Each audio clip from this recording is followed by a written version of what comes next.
आपको सियासत के बेशर्म रंग दिखाएंगे। जी हाँ, लिए चलते हैं आपको बिहार, और बिहार में जो घटना घटी है और उस पर जो जमकर सियासत हो रही है वो आपको दिखाते हैं।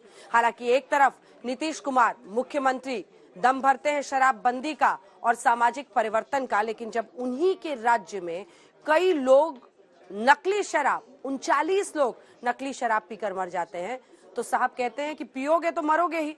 सुनिए। इन आंखों में आंसू है और इन आंखों में अपनी नाकामी पर पर्दा डालने वाला आक्रोश है। इनका कसूर यही है कि ये गरीब हैं। जब तक जिंदा थे तब तक नेताओं की नजर में वोट थे। अब शराबबंदी वाले बिहार में शराब ने मार डाला तो नेताओं और सरकार के लिए बोझ बन गए।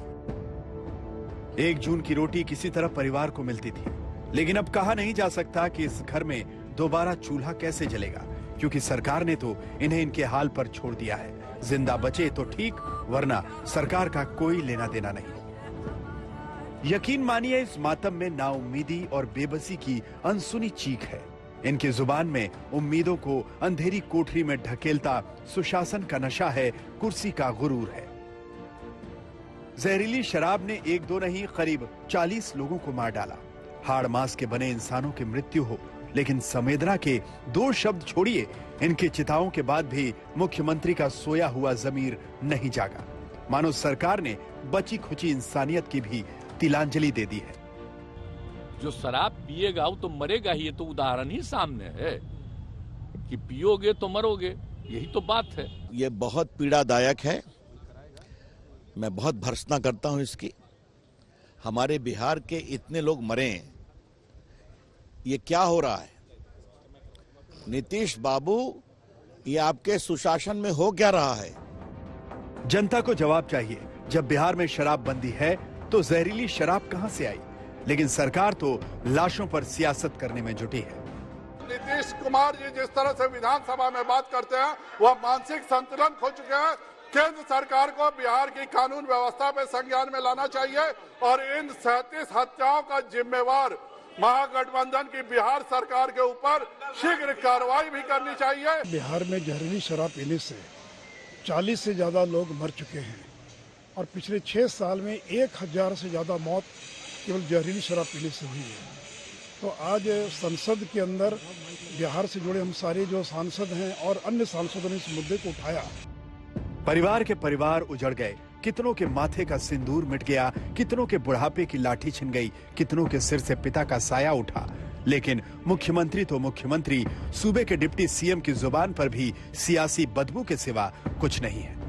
भाजपा के लोग ये बताए कि 4 महीने पहले कोई मृत्यु हुई है कि नहीं हुई। जब गोपालगंज वाला जब कांड हुआ था तो ये भाजपा के लोग मौन धरे हुए थे, क्यों चुप्पी साधे हुए थे? इसमें अवैध पैरेलल एक व्यापार का, पैरेलल एक क्राइम का और पैरेलल जहरीली शराब का बाजार बनाया जा रहा है बिहार में।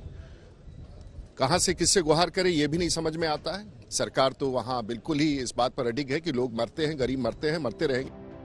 सोचिए, अगर बिहार में यही सुशासन का मॉडल है तो ये आंसू यही बोल रहे हैं कि ऐसे सुशासन से कुशासन ही अच्छा था। 3 बच्चे हैं इनके, 2 बेटी और 1 बेटा। सारे छोटे छोटे बच्चे हैं, देख रहे हैं। क्या करते थे रुपेश? करते क्या थे? रुपेश तो ऐसा ही टेम्पोररी काम करते हैं, खाते हैं, पीते हैं, मशीन चलाते हैं। प्राइवेट में काम करते हैं, प्राइवेट में नौकरी। कुछ काम करते, दिहाड़ी पर काम करते थे। सूरत में काम करते थे।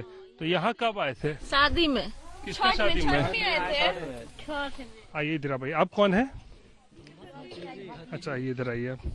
रुपेश की भतीजी, उनसे थोड़ा जानते हैं। क्या नाम है आपका बेटा? मुस्कान कुमारी। मुस्कान, कब आए थे? रुपेश कब आए थे यहाँ पर? छठ में, दीपावली के 2 दिन पहले आए थे। कहाँ काम करते थे? सूरत में। रुपेश की बेवा आज बेसुध है क्योंकि बिहार की सरकार बेहोशी से जागने को तैयार नहीं। सरकार पर आप लोग लगातार हमलावर हैं, आखिर इतनी सारी मौतों का जिम्मेदार किसको मानते हैं? देखिए, अभी तक हम लोग मसरक पहुंचे हैं। यहाँ का जो मोटा मोटी आंकड़ा मिला है वो 50 के पार हो चुका है।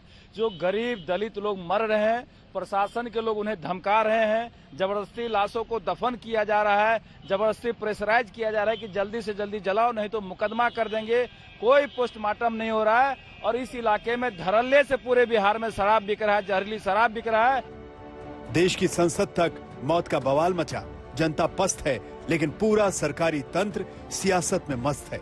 एक मंत्री तो जहरीली शराब पचाने के लिए इम्यूनिटी बढ़ाने की सलाह दे रहे हैं। जिसका शरीर का पावर है, स्पोर्ट्स के माध्यम से खूब हम स्ट्रेंथ बना लेते हैं, बर्दाश्त कर सकते हैं, लेकिन अब बर्दाश्त करने की क्षमता आप लोग देंगे ना कि खूब दौड़े, खूब ब्रह्म मुहूर्त में दौड़े, खूब खेले, खूब कूदे, शरीर बनावे।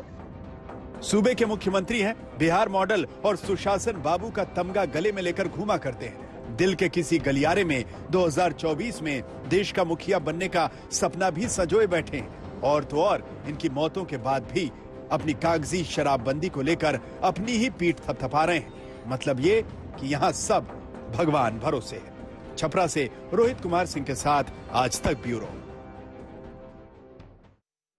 लोगों की मौत पर यह सियासी बयानबाजी, सियासी मजाक से कम कुछ भी नहीं है। अब आइए आपको दिखाते हैं, बीजेपी भी हमलावर है इस वक्त नीतीश कुमार पर, सरकार पर। सुनिए क्या कह रहे हैं पूर्व उप मुख्यमंत्री सुशील मोदी।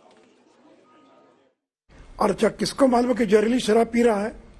जो पीने वाला अवैध शराब को, उसको थोड़ी मालूम है कि वो जहरीली शराब पी रहा है। तो जहरीली शराब को रोकना, और देखिए गुजरात में या मध्य प्रदेश में कोई 1-2 घटना घटी होगी, लेकिन बिहार में कोई ऐसा महीना नहीं जब घटना नहीं घट रही है। और पिछले 6 वर्षों में 1000 से ज्यादा लोग जहरीली शराब पीने से मरे हैं। और फिर आंकड़ों को छिपाया जाता है, क्योंकि यहाँ पर शराबबंदी है। थाना वाला जो है उन परिवारों को तंग करता है, बोलो कि नहीं शराब पीने से मौत नहीं हुई है। फिर पुलिस रिपोर्ट नहीं देती है, लोग डर के मारे दूसरे स्मशान घाट में चले जाते हैं लाशों को जलाने के लिए, निजी क्लिनिक में चले जाते हैं। तो लोग डरे रहते हैं। और जो मर गए उनके बारे में इस प्रकार की संवेदनहीनता का वक्तव्य देना, ये क्या दर्शाता? फिर आप विधानसभा में क्या कर रहे हैं कि बर्बाद हो जाओगे। किसको कह रहे हैं नीतीश जी बर्बाद हो जाओगे? क्या बीजेपी को कोई बर्बाद कर सकता है? अरे याद रखिए नीतीश जी, बीजेपी को बर्बाद करने की धमकी देने वाले जो लोग हैं उनकी पार्टी लुप्त हो जाएगी, विलीन हो जाएगी। उन नेताओं का पता भी नहीं चलेगा 5 साल के बाद। और धमकी दे रहे हैं कि बीजेपी समाप्त हो जाएगी। और देखिए अंजना जी, मैं एक बात स्पष्ट कर दूं, हम पहले भी शराबबंदी के पक्ष में थे बिहार में, आज भी पक्ष में हैं और कल भी पक्ष में रहेंगे। तो शराबबंदी ये नीतीश जी का निर्णय था, हमने साथ दिया। हम उस समय सत्ता पक्ष में नहीं थे, सत्ता पक्ष में राष्ट्रीय जनता दल था, हम तो विरोध में थे, फिर भी हम लोगों ने उसका साथ दिया।